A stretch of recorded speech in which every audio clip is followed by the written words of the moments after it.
The neon lights of Seoul's Gangnam district painted the wet streets in bright colors.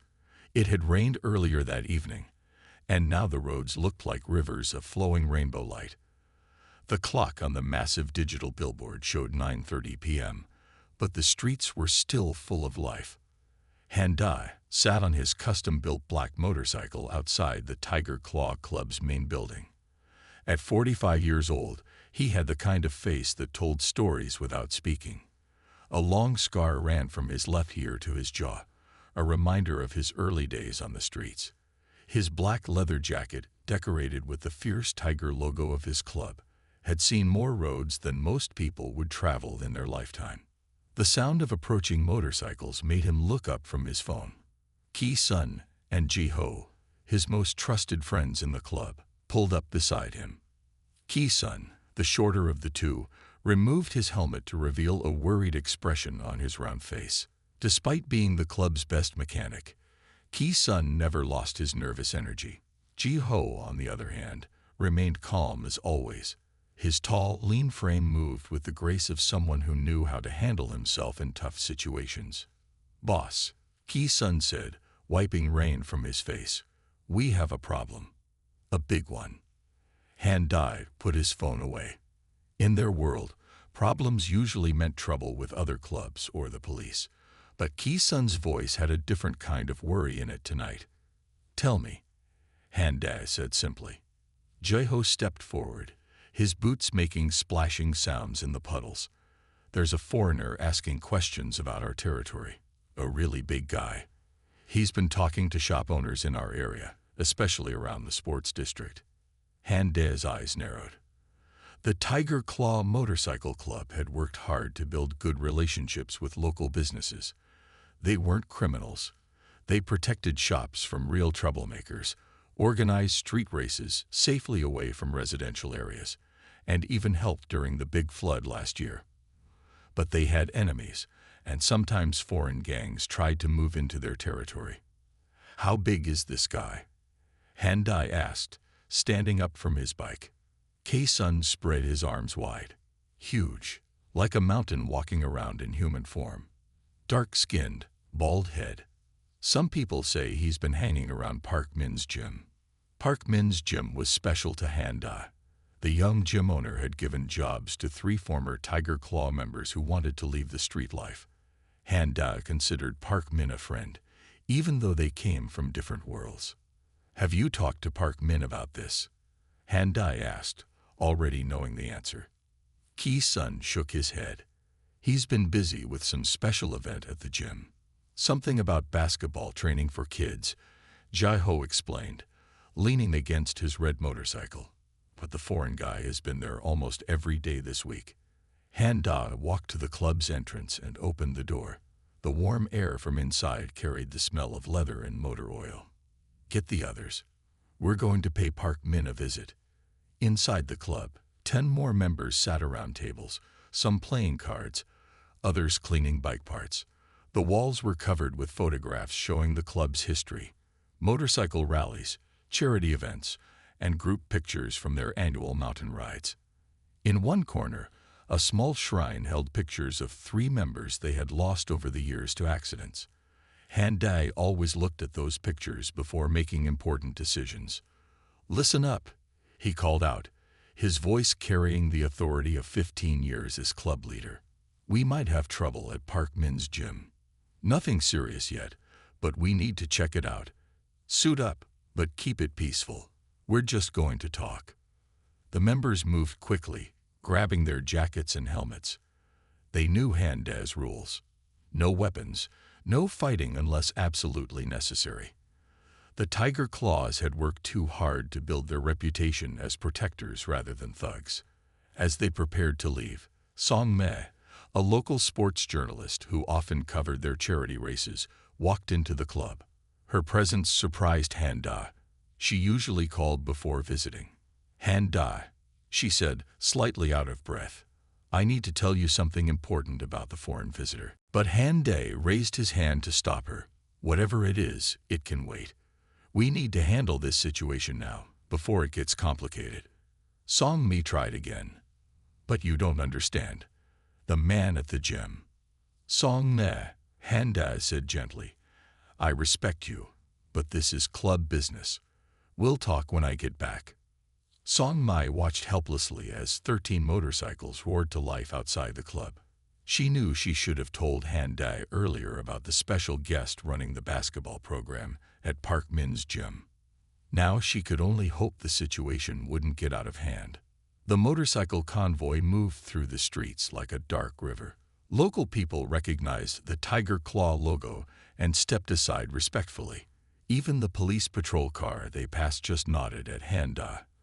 The club's reputation for helping the community had earned them a certain amount of trust.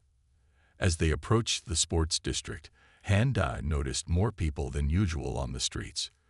Many were carrying basketball jerseys and sports equipment. Some were taking pictures in front of Park Min's gym, which had been decorated with new banners announcing a special training event. The gym's parking lot was full when they arrived. Through the large windows, Han-da could see a crowd gathered inside. The motorcycles pulled up in a neat formation, their engines falling silent almost in unison. Ki-sun, Ji-ho with me, Han-da ordered. The rest of you, stay with the bikes. Keep your eyes open. But remember, no trouble unless I say so. As the three men walked toward the gym's entrance, Han-da noticed something odd. Instead of looking afraid, people were smiling and taking pictures of them. A group of kids even waved excitedly. The glass doors slid open, letting out the sound of bouncing basketballs and excited shouts. The gym had been transformed. New basketball hoops hung from the ceiling, and the usual wrestling mats had been pushed to the sides. Professional camera equipment stood in one corner, and a banner hung across the back wall. Han-da stopped suddenly, causing Ki-sun to bump into him. There, in the middle of the court, stood the biggest man Han-da had ever seen. He wore a bright sports jersey that barely contained his massive shoulders. Children surrounded him, listening intently as he demonstrated how to shoot a basketball. That's him, Ki-sun whispered unnecessarily. That's the foreigner who's been asking questions. Han-da watched as the giant man lifted a small boy easily, helping him dump the basketball. The crowd cheered, and camera flashes lit up the gym. Something about this situation felt wrong. This didn't look like a foreign gangster moving in on their territory. Park Min spotted them and hurried over, his face showing concern rather than fear. Han-da, I was going to call you. You won't believe who's visiting our gym this week. But Han-da had already started moving toward the court, Ki-sun and Ji-ho following close behind. The crowd parted as they approached, their leather jackets and serious expressions creating a sharp contrast to the festive atmosphere. The giant man turned to face them, still holding a basketball in hands that looked big enough to palm a watermelon.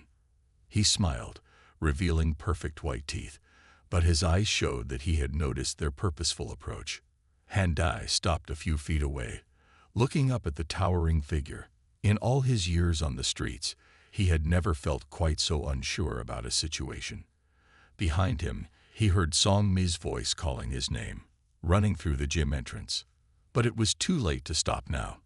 Han-da had to know who this person was and why he had been asking questions about Tiger Claw territory.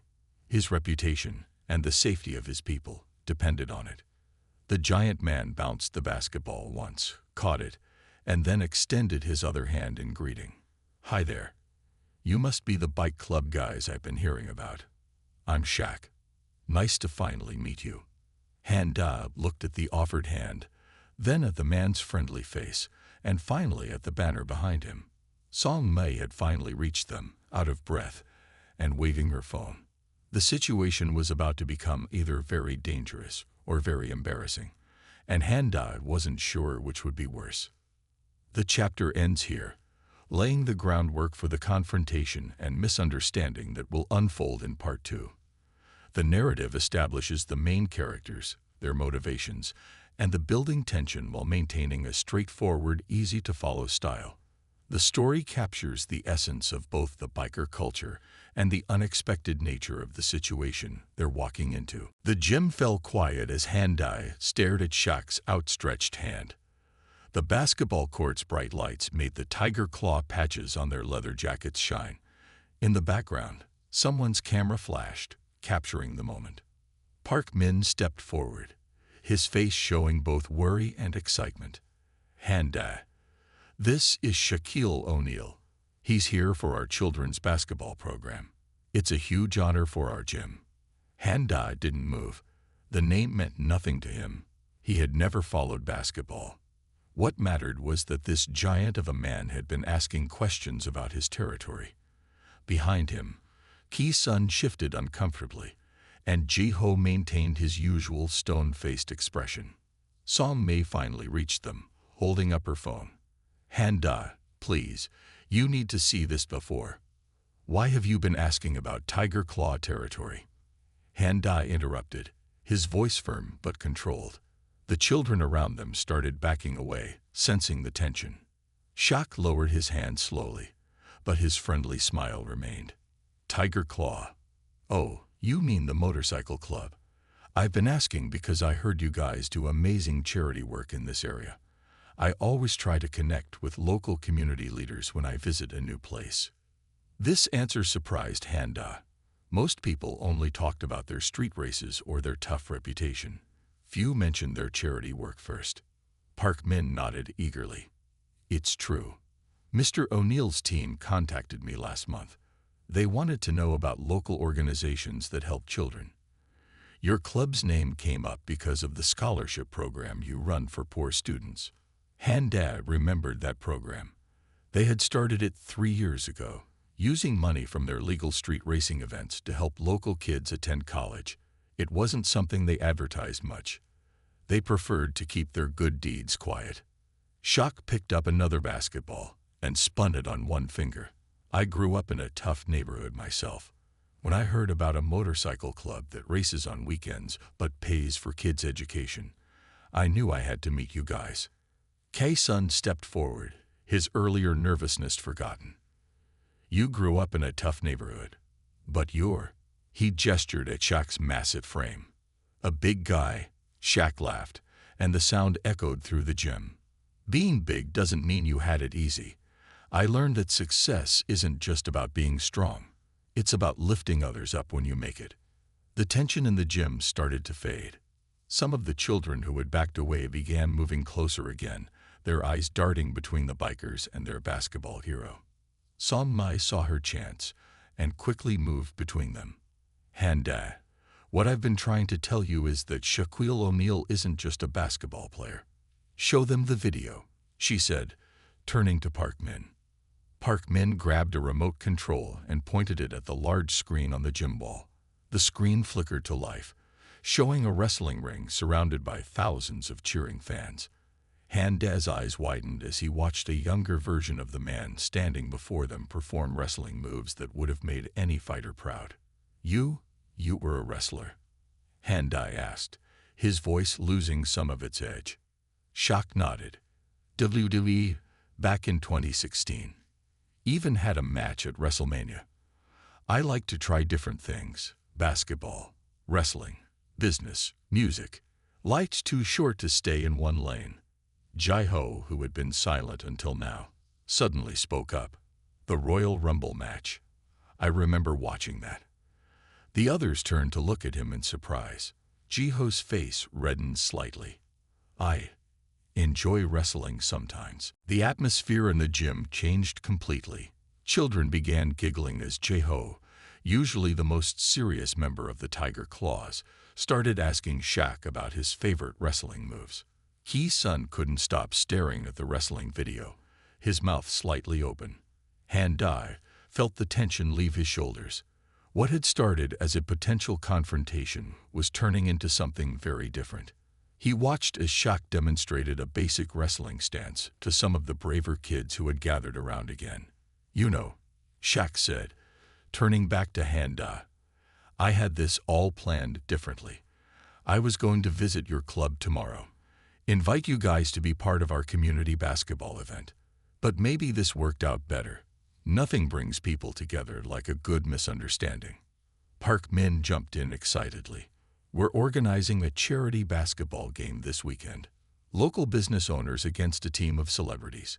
We could use some tough-looking guys for security. Han Da looked at his fellow club members. Hee-sun was now holding a basketball, trying to spin it like Shaq had done earlier and failing miserably. Ji-ho had pulled out his phone and was showing some younger club members his collection of wrestling videos. The feared Tiger Claws were acting like excited children. Security, huh? Han Da said thoughtfully. I suppose we could help with that, but only if you tell us more about your wrestling days. Shaq's face lit up. Better than that. How about I teach you guys some moves? I bet those leather jackets would look pretty good in a wrestling ring. The next hour passed in a blur of activity. The Tiger Claw members who had been waiting outside were called in, and soon the gym was filled with the unusual sight of bikers learning wrestling stances from a basketball legend. Some of the braver club members even tried to lift each other, imitating the moves they saw in the wrestling videos. Song-mi moved around the gym, taking pictures and notes on her phone. As a sports journalist, she knew this was a story too good to ignore. The day Seoul's toughest motorcycle club came to confront a basketball star and ended up becoming his biggest fans. Han Da stood at the edge of the court, watching it all with a slight smile. Park Min joined him, holding 2 bottles of water. You know, Park Min said, handing Han Da a bottle, when I saw you guys walk in, I thought there was going to be trouble, but I should have known better. The Tiger Claws always surprise people. Han Da took a drink of water and nodded. Life is full of surprises. Sometimes the scariest moments turn into the best stories. As if to prove his point, a loud cheer erupted from the center of the gym. Hee-sun had finally managed to spin a basketball on his finger for almost 2 whole seconds before it fell. The proud look on his face made everyone laugh, including Shaq. Han Da. Shaq called out, "Come over here. I want to show you my signature move from WrestleMania." Han Da hesitated for a moment, then shrugged off his leather jacket. As he walked toward the center of the court, he could already imagine the stories that would be told at the next Tiger Claw meeting, the night they went to confront a giant and found a friend instead. Behind him, Song-mi was already typing the beginning of her article. In an unexpected turn of events, Seoul's Gangnam district witnessed the unusual sight of leather-clad bikers learning wrestling moves from a basketball legend. The story of how the Tiger Claw Motorcycle Club met Shaquille O'Neal might sound like fiction, but sometimes reality is stranger than any story we could write. The evening was far from over, and somehow, Han Da knew this was just the beginning of an interesting friendship. As he watched Shaq demonstrate another wrestling move, he made a mental note to start watching more basketball, and maybe install a hoop outside the club building. After all, the Tiger Claws had always been about breaking stereotypes. Why stop now? The next morning, news of the Tiger Claws encounter with Shaquille O'Neal spread through Seoul's Gangnam district like wildfire. Song-mi's article, published in the morning paper, had captured the unlikely meeting perfectly. But not everyone was happy about the new friendship between the motorcycle club and the basketball star. Han Da arrived at the Tiger Claw clubhouse early to find an unexpected visitor waiting. Lee Do, leader of the rival Dragon Fang Motorcycle Club, stood in the parking lot with 5 of his members. Their black and red motorcycles formed a line behind them. So, Lee Do called out as Han Da parked his bike. "The mighty Tiger Claws are playing basketball now. How far you have fallen, old friend." Han Da removed his helmet slowly. He and Lee Do had a complicated history. They had started their motorcycle clubs around the same time. But while the Tiger Claws chose to help the community, the Dragon Fangs preferred more aggressive methods. "The world is changing, Lee Do," Han Da replied calmly. "Maybe it's time for all of us to change with it." Lee Do laughed, but there was no humor in the sound. "Change? You mean become soft? First the scholarship program, now this basketball nonsense. Your father would be ashamed." The mention of his father made Han Da's jaw tighten. His father had founded the original Tiger Claw Club 30 years ago. Before he passed away, He had made Han-da promise to lead the club in a way that would make the community stronger, not weaker. Ki-sun and Ji-ho arrived just then, followed by several other Tiger Claw members. They quickly parked their bikes and moved to stand behind Han-da. "You're not welcome here, Lee-do," Ki-sun said, his usual nervousness replaced by determination. "This is Tiger Claw territory." Lee-do stepped forward, his leather jacket creaking. "Territory. That's exactly what I came to discuss. Your new friend has been asking questions all over Gangnam. Some people might think the Tiger Claws are losing their grip. Those people would be wrong," Han-da said firmly. "Shaquille O'Neal is here to help children, nothing more. The territory isn't changing." "We'll see about that," Lee-do sneered. "There's a street race tonight. Dragon Fangs against Tiger Claws. Winner takes the sports district. Unless you're too busy practicing your basketball shots." Before Han-da could respond, a deep voice rang out across the parking lot. Did somebody say basketball? Everyone turned to see Shaq walking toward them, accompanied by Park Min and Song Mai. Despite the early hour, Shaq wore a bright sports jersey and carried a basketball under one arm. His smile seemed genuine, but his eyes carefully assessed the situation. Lee-do's confident expression faltered slightly as he looked up at Shaq's towering frame. The Dragon Fang members behind him shifted uncomfortably. "You must be the Dragon Fangs," Shaq said cheerfully. "I heard about you guys too. You're the ones who tried to stop the Tiger Claws scholarship program last year, right?" Lee-do's face reddened. That incident had cost the Dragon Fangs a lot of respect in the community. "This doesn't concern you, foreigner. This is between the clubs." Shaq spun the basketball on his finger thoughtfully. "You know, where I come from, we have a saying. Success is not about being the best at one thing, but about bringing out the best in others. Sounds like the Tiger Claws understood that before anyone else around here." Park Min stepped forward, his eyes bright with an idea. "Instead of a street race, why not settle this differently? The charity basketball game this weekend. Dragon Fangs against Tiger Claws. The winner gets bragging rights, and all the money goes to the scholarship program." Lee-do scoffed. "Basketball. We're bikers, not players." "Scared?" Ji-ho asked quietly, speaking for the first time. The mighty Dragon Fangs, afraid of a little basketball game. The challenge hung in the air. Lee-do looked at his members, then at the growing crowd of onlookers who had gathered to watch the confrontation. Backing down now would make him lose face. "Fine," he said finally. "But we do this right. No interference from the professional." He pointed at Shaq. "Just our clubs." "Deal," Han-da agreed quickly. "But if we win, you stop questioning our methods. The Tiger Claws will keep helping this community our way." Shaq bounced the basketball once, the sound echoing in the sudden quiet. "I'll referee. Keep things fair. And maybe teach both teams some basics before the big game. Can't have you all looking completely foolish out there." Song Mai was already typing on her phone, her journalist instincts telling her this would make an even better story than yesterday's events. The Dragon Fangs versus Tiger Claws charity basketball game. This is going to be huge. Park Min pulled out his phone as well. "I'll start spreading the word. We'll need a bigger venue than my gym for this." As the Dragon Fangs mounted their motorcycles and rode away, Han-da turned to his club members. Their faces showed a mix of excitement and concern. "Boss," Ki-sun said nervously, "none of us know how to play basketball. We'll look like fools." Han-da looked at Shaq, who was still spinning the basketball with practiced ease. "Then we better start learning. We have 3 days until the game. 3 days to turn motorcycle enthusiasts into basketball players." Shaq grinned. "Now that's my kind of challenge. First lesson starts now. Everyone in the gym." The next few hours were both humbling and hilarious. The Tiger Claw members, usually so confident on their motorcycles, stumbled around Park Min's gym like newborn colts. Shaq proved to be a patient teacher, showing them basic dribbling, passing, and shooting techniques. "Remember, He told them during a water break.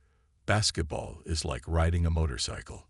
It's all about balance, timing, and knowing your team. You guys already have those skills. You just need to apply them differently. Han-da watched his club members practice. Hee-sun had finally managed to make a basket, causing everyone to cheer. Ji-ho, surprisingly, showed natural talent for defense. Even the youngest members, who usually just helped maintain the bikes, were giving it their all. Song-mai sat beside Han-da on the bench, her notebook full of notes. "Your father would be proud, you know," she said softly. "The club has changed, but it's changed for the better." Han-da nodded, remembering his father's last words. "Lead them with strength, but also with wisdom." Looking at his club members learning basketball from a world-famous athlete, all to help local children, he felt he finally understood what his father had meant. "All right, break's over," Shaq called out. "Let's work on free throws. Can't have you missing these in the big game." As Han-da stood up to rejoin practice, he caught sight of Lee Do watching through the gym's window. The Dragon Fang leader quickly disappeared, but Han-da had seen something interesting in his rival's expression. Not anger or contempt, but curiosity. Maybe, Han-da thought as he lined up for free throw practice, this game would change more than just the tiger claws. Sometimes the biggest victories happened off the court. The next 2 days passed quickly as both motorcycle clubs prepared for the basketball game. Park Min's gym had become the Tiger Claw's second home, with members practicing from early morning until late at night. The sound of bouncing basketballs replaced the usual motorcycle engines in their part of town. On the evening before the big game, Han-da stayed late at the gym, practicing his free throws. The empty court felt peaceful after the chaos of group practice. As he picked up another basketball, he heard the gym door open behind him. "Your form is getting better," Shaq said, walking onto the court. "But you're still thinking too much." Han-da wiped sweat from his forehead. "Tomorrow is important. If we lose, the Dragon Fangs will never let us forget it." Shaq took the basketball from Han-da's hands and demonstrated the proper shooting motion once again. "You know what I learned from my time in the WWE? Sometimes the biggest fights aren't about winning or losing. They're about putting on a show that people remember." "This isn't just a show," Han-da replied, catching the ball as Shaq passed it back. "This is about respect, about proving the Tiger Claws made the right choice by helping the community." "Is it?" Shaq asked, sitting down on a nearby bench. "Or is it about proving something to yourself?" The question caught Han-da off guard. He had been so focused on beating Lee Do that he hadn't really thought about why this game meant so much to him. "I saw how you looked when Lee Do mentioned your father," Shaq continued. "Tell me about him." Han-da sat down next to Shaq, the basketball resting in his lap. "My father started the Tiger Claws 30 years ago. Back then, it was just about motorcycles and freedom. But as the neighborhood got tougher, he realized the club could do more. Could be more." "Sounds like a wise man," Shaq nodded. "He was. Before he died 5 years ago, he made me promise to lead the club with both strength and wisdom. The scholarship program was my first big decision as leader." Han-da smiled at the memory. "Everyone thought I was crazy. A motorcycle club paying for kids' education. But it felt right." Just then, the gym door opened again. To their surprise, Lee Do walked in alone. He looked uncomfortable without his usual group of followers. "The door was unlocked," he said defensively. "I thought I'd get some practice in." Han-da stood up quickly, but Shaq remained seated, his expression curious. "There's plenty of room," Shaq said. "Why don't we all practice together?" The two motorcycle club leaders looked at each other uncertainly. They had been rivals for so long that the idea of practicing together seemed impossible. "Unless you're worried about giving away your secret moves," Shaq added with a grin. Lee Do snorted. "Secret moves? I just learned what a three-pointer is yesterday." For the first time in years, Han-da found himself laughing with his old rival. The tension in the gym eased slightly. "You know," Lee Do said, Picking up a basketball. I remember when your father started the scholarship program. The original one, I mean. Handay's head snapped up. What? My father never started a scholarship program. Lee Du dribbled the ball awkwardly. He did, but he kept it quiet. About 30 years ago, paid for 3 kids to go to technical school. He paused. I was one of them. The revelation hit Handay like a physical blow. He looked at Lee Du with new eyes, seeing past the tough exterior of the rival club leader. He made me promise not to tell anyone. Lee Du continued. Said it wasn't about getting credit, it was about doing what's right. When you started your program, I thought. He trailed off. You thought I was trying to show you up. Handay finished. That's why you've been fighting us on it all this time. Lee Du nodded slowly. Stupid, right? Your father gave me a chance when nobody else would. And here I am, trying to stop his son from doing the same thing for others. Shaq stood up, his massive frame casting a shadow in the gym's evening light. Sometimes the hardest person to forgive is yourself. But it's never too late to change direction. The 3 men stood in silence for a moment, the weight of the revelation settling around them. Then Shaq picked up a basketball and tossed it to Lee Du. Now about that shooting form of yours, he said. You're holding the ball like it's a motorcycle handlebar. For the next hour, the unlikely trio practiced together. Handay and Lee Du shared stories about the old days, about Handay's father, and about how their clubs had grown apart over the years. Shaq offered advice about both basketball and life, drawing from his experiences in sports, entertainment, and business. As they were getting ready to leave, Lee Du turned to Handay. About tomorrow's game. It's still on, Handay said firmly. But maybe we can make it about something bigger than territory and pride. Lee Du nodded. I have an idea. Call Som Mai. I think she'll want to hear this. When Som Mai arrived 20 minutes later, the 2 club leaders explained their plan. Her eyes grew wider with each detail, and she typed furiously on her phone. This is going to be more than just a game, she said finally. This could change everything. Later that night, as Handay rode his motorcycle home, he thought about his father. The man had been wiser than Handay had ever realized, planting seeds of change that were still growing 30 years later. Tomorrow's game would be important, but not for the reasons he had originally thought. As he parked his bike and looked up at the stars, Handay smiled. Sometimes, the best revelations came when you least expected them, in an empty gym with an old rival and a basketball legend. The next day would bring its own challenges, but for now, Handay felt at peace. His father would have been proud, not just of the tiger claws, but of how the whole community was coming together. Even the dragon fangs were about to play their part in something bigger than themselves. As he walked into his house, his phone buzzed with a message from Som Mai. Everything's set for tomorrow. Get some rest. History doesn't always roar like a tiger or bare its fangs like a dragon. Sometimes it bounces like a basketball, bringing people together one game at a time. The morning of the big game arrived with unexpected news. Som Mai's latest article had spread across social media overnight, revealing the truth about Handay's father and his secret scholarship program. The story of how he had helped Lee Du 30 years ago touched many hearts in the community. By 10 o'clock, the Seoul Indoor Sports Arena was packed.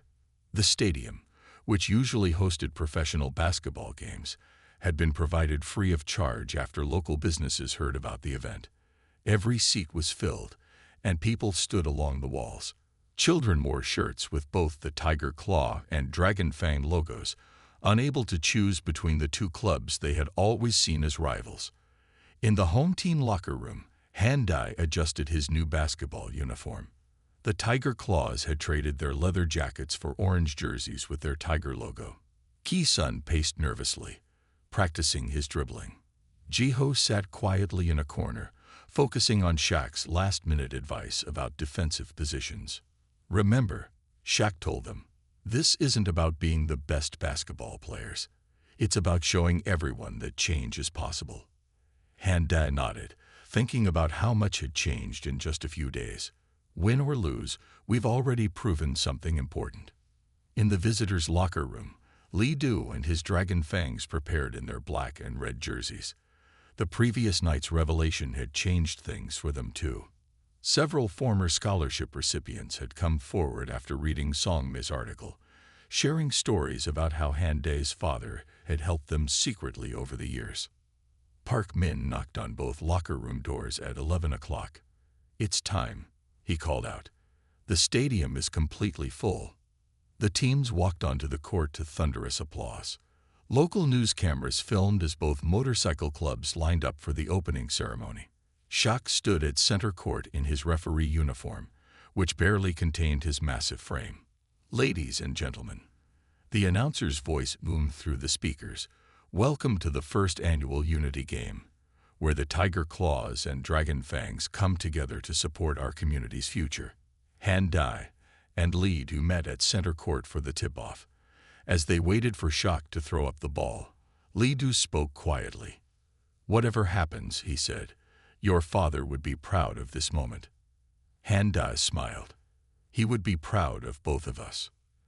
The game began, and it was unlike anything the crowd had ever seen. These weren't professional basketball players. They were bikers learning a new skill. There were missed shots, awkward dribbles, and plenty of mistakes. But there was also heart, determination, and moments of surprising skill. K-Sun, who had practiced endlessly, made the first basket for the Tiger Claws. The crowd erupted in cheers. Jiho's defensive skills frustrated the Dragon Fangs' attempts to score. But Lee Do's team had their moments too, showing they had practiced just as hard. At halftime, with the score tied at 24-24, both teams gathered at center court. The crowd fell silent as Han Dae took the microphone. "Today isn't just about basketball," he announced. "Lee Do and I have made a decision. Starting next month, the Tiger Claws and Dragon Fangs will merge our community programs. 2 clubs, 1 mission, helping our neighborhood grow stronger." Lee Do stepped forward to take the microphone. "The scholarship program will expand to include technical training, just like the one that helped me years ago. We're calling it the Old Tiger Program in honor of the man who started it all." The crowd's reaction was deafening. Parents who had worried about their children's future education wiped tears from their eyes. Former rivals in the audience shook hands. Song Mi, watching from the sidelines, knew she was witnessing a historic moment for the community. The second half of the game was even more exciting than the first. Both teams played with renewed energy, knowing they were part of something bigger than themselves. The lead changed several times, keeping the crowd on the edge of their seats. With 10 seconds left, the score was tied at 45-45. The Tiger Claws had the ball, and Han Dae found himself at the free throw line after a foul. Everything he had learned in the past few days came down to this moment. As he prepared to shoot, he saw his team members watching nervously. He saw Lee Do nodding encouragingly from the other team. He saw Shaq giving him a subtle thumbs up. And somewhere, he felt his father watching too. The first free throw went in perfectly. The crowd held their breath as Han Dae prepared for the second shot. The ball left his hands, spun through the air, and missed. The Dragon Fangs grabbed the rebound with 5 seconds left. Lee Do dribbled down the court, the crowd roaring. Just before the final buzzer, he stopped at the three-point line and shot. The ball hung in the air for what seemed like forever. Everyone in the stadium watched as it arced toward the basket, spinning slowly. Then, almost in slow motion, it hit the rim, rolled around twice, and fell out. The final buzzer sounded. The Tiger Claws had won 46-45. But instead of separate celebrations and disappointments, something unexpected happened. Both teams met at center court, exchanging handshakes that turned into hugs. Ki-sun and his Dragon Fang counterpart compared notes on their shooting techniques. Jiho started teaching some defensive moves to younger members of both clubs. Shaq watched it all with a satisfied smile. "Now that," he said to no one in particular, "is what I call a victory." The aftermath of the game brought more changes than anyone expected. The story of the rival motorcycle clubs coming together spread beyond Seoul, inspiring similar initiatives in other cities. The Old Tiger program received donations from businesses and individuals touched by the story, allowing it to help more students than ever before. 1 month later, Han Dai and Lee Do stood outside the newly renovated Tiger Claw Clubhouse, which now displayed both clubs' logos. They watched as Shaq, who had extended his stay in Seoul, taught basketball to a group of children wearing shirts with both the tiger and dragon symbols. "Your father once told me something," Lee Do said, breaking their comfortable silence. "He said that true strength isn't about who's the toughest, but about who can bring people together." Han Dai nodded, watching as Ki-sun attempted to demonstrate a slam dunk, making everyone laugh. He was right. And sometimes it takes a 7-foot-tall basketball player to help us remember that. Song Mai approached them, holding her latest article. The headline read, "From Rivals to Partners, How Basketball and a NBA Legend United a Community." "Ready for your interview?" she asked. "People want to know what's next for the unified clubs." Han Da looked at Lee Do, who smiled. They had plenty of plans, more community programs, regular charity games, maybe even a basketball league for local kids. But for now, they were content watching their members teach each other new skills, sharing stories, and building a stronger community together. Sometimes the biggest victories don't come from defeating an opponent, but from learning to see them as a partner instead. And sometimes it takes an unexpected visitor, a basketball legend with a wrestler's heart, to help rivals become friends. The Tiger Claws and Dragon Fangs had started the week as enemies. They ended it as partners, proving that change is always possible, especially when you're willing to learn new moves, both on and off the court.